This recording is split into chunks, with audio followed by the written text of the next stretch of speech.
A father and his son going viral in a photo depicting a father's love for his child. Jose Etienne spoke with that father, who asserts that his son is worthy of the celebration given for his academic achievements at a time when more young men are slipping through the cracks. Here's that report. Let's hear from none other than our deputy head boy.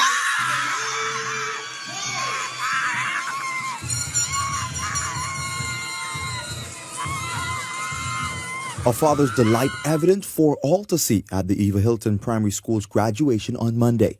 The moment captured in a photo that quickly went viral, where 32-year-old Denari Son, overcome with joy, picked up his 11-year-old jubilant son, who had the biggest smile of accomplishment on his face after being highlighted as the top performer in his graduating class. I hear his name, I don't know what hit me. Something just took over me, and I immediately ran from the back by the jungle section, and I just went in, celebration mood. I picked him up and I started to spin him around just as a proud father. Roll says what got him amped up is when he heard Denari Son's name called as the recipient of the most prestigious award. In the third instance, and it was the last award for the day, the principal lists off what they call is the Eva Hilton Legacy Award, a child that presents a spirit of excellence, well-rounded, working in sports, working within the community, helping kids, being a stellar student, honor roll, and that sort of stuff. So it was an overall encompassing award of the general student who stood out the most to the school. And that award has a number of perks to it. That person would have also received a $500 scholarship to go towards wherever their next step would have taken them. But that's not the only hardware the former deputy head boy went home with. He would receive several classroom awards as well as the overall student award in his classroom.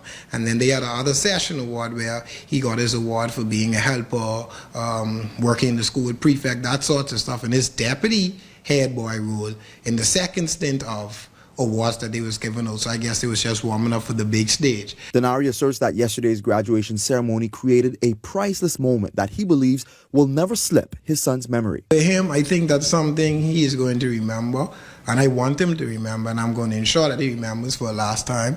Like I said, I definitely want to frame the shot. I want to get it blow up. That's my intention, is to blow it up, frame it, hang it up on my wall. Like if I could get it hung up in his wall, and then I could put it in my office, just to celebrate him. For Denari, demonstrating that kind of love for his son is critical, as he says he's grappling against a narrative that's not boding well for fathers at this juncture. They have us as the man as deadbeat, and I take parenting really seriously, and I think it's pivotal for us as adults, especially males, to understand that we play a critical role in the lives of children, and children are products of their environment. And so being a father from the tender age of 21, a lot of people thought, fast, you ain't married and just your children want to do these fast things or whatever, trying to be man too fast. But I looked at it as accepting the challenge. Roll says since accepting the challenge, he has not failed his son. I looked at it as accepting the challenge to be able to get past the narrative or be above and beyond what people thought I would have been, and make the necessary sacrifices to ensure that I turned out good due to the fact that my parents were there for me, but I'm going to make sure that he turned out better because I was there for him. As local leaders continue to sound the alarm for fathers to take their responsibility seriously amid ongoing social ills, Roll has this piece of advice to fathers around the country on the heels of Father's Day.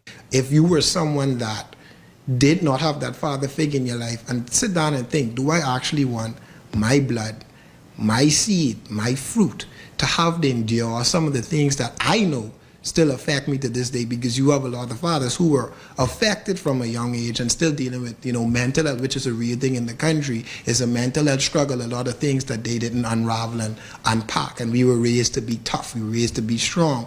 And so, it's critical that they take a time just to pause for a second and look at what they endured and what they had to go through to get where they are. And being able to produce life, because God is good and children are a blessing. Jose Etienne, Eyewitness News.